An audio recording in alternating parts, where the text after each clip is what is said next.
Cet épisode vous est présenté par Mou International. Tout ce que vous cherchez au même endroit. Oui.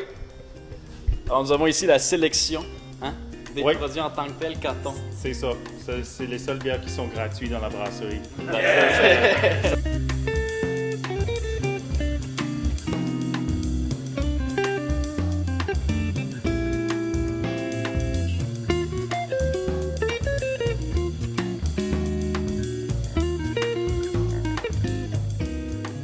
Là, votre prochaine bière, là, vous avez votre Pale Ale, la Stout, Oui. vous avez la Wee Heavy, ce sont tous des produits réguliers. Oui. Vous avez aussi les saisonnières. Mais Celle qui sent la prochaine, nouvelle, là, celle qui va être là à bière, l'année, Mais la prochaine bière qui va sortir de la brasserie, c'est la IPA. qui va être une régulière aussi. Ça sera une bière de base tous les jours parce que nous, on ne peut pas vivre sans avoir une IPA. c'est impossible. Non. Moi non plus.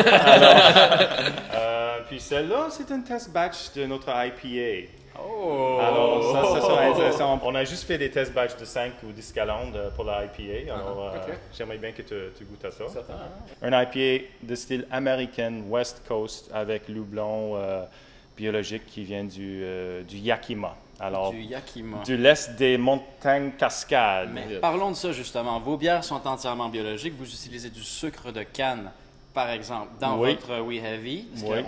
qu'on a affaire à une importation de très très loin, au-delà des montagnes. Oui, pour nous, ça c'est l'objectif. Il y a du malt biologique qui vient d'Allemagne, d'Angleterre, de n'importe où, mais pour nous, utiliser des ingrédients biologiques, mais ce qui vient de loin, c'est un peu contresens. Là.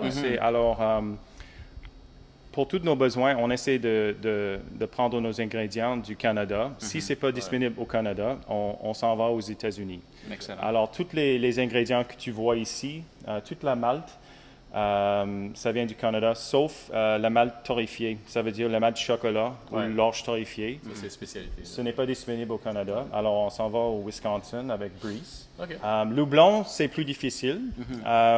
Parce qu'il y en a moins de variétés Oui, il y a beaucoup moins de variétés en loublon biologique. en bio. Et c'est normal parce que ils utilisent moins de pesticides, les choses comme ça. Ouais.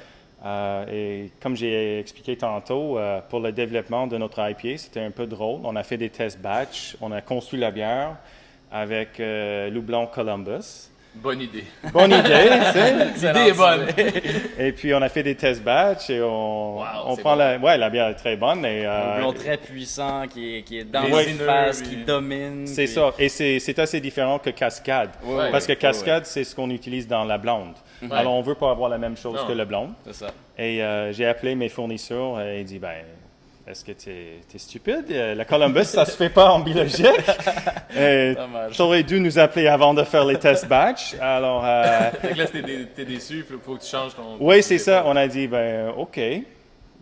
Bon point, là. Mais il y a quand même des bons houblons qui se font dans le C'est bio. ça. Alors, on a du Cascade, on peut avoir du Centennial, on a du Palisade, on a du Citra. Alors, on a des très, très bons variétés de houblons. On a du Citra. Mais c'est une éducation, même pour nous, de savoir pourquoi le Columbus, ça se fait pas en biologique, parce que ça marche pas. Sans pesticides, la moisissure, les bébites, les choses comme ça. D'accord, c'est ça- plus vulnérable comme. c'est ça, pourtant, exactement. il me paraît Alors, il n'y a costaud. aucune... Il me paraît robuste.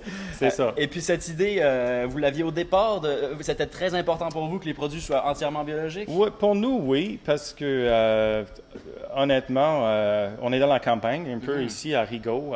C'est vrai? Alors, c'est pour ça on aimerait supporter les fermes biologiques parce qu'ils travaillent fort et c'est pas facile. Il y a beaucoup de pertes.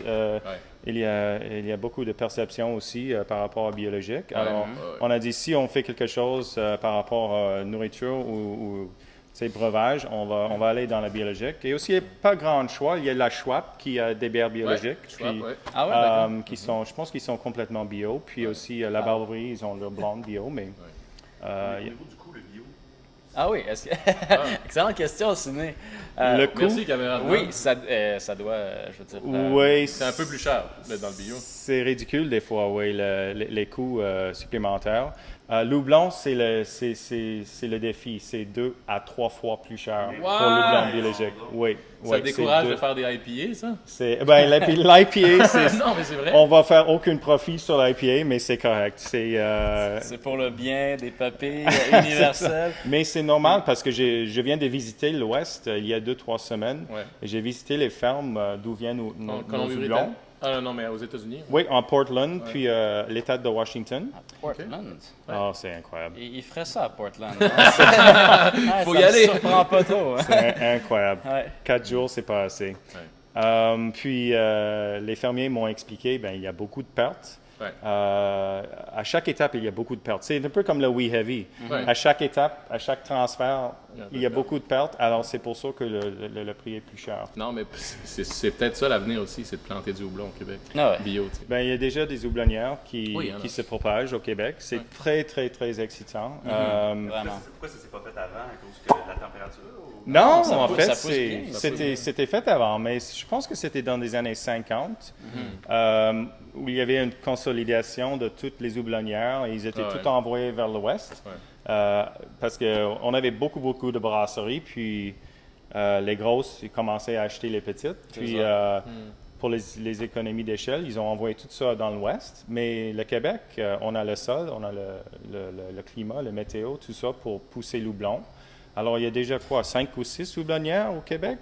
Quelque chose comme ça. Ouais. À Non peu seulement près, des ouais. houblonnières, mais aussi des malteries. Des malteries. Qui commencent à popper un peu Absolument, partout. hein. absolument. Mais il y a eu le problème du maïs aussi. À un moment donné, c'était plus rentable de faire du maïs que du houblon. Il y a du plein de soya. champs de houblon qui Ouais. Oui, qui sont devenus du maïs pour faire de l'éthanol puis pour faire toutes sortes de choses. c'est là. ça. Mais si tu as 15-16 $ le livre pour Ouais.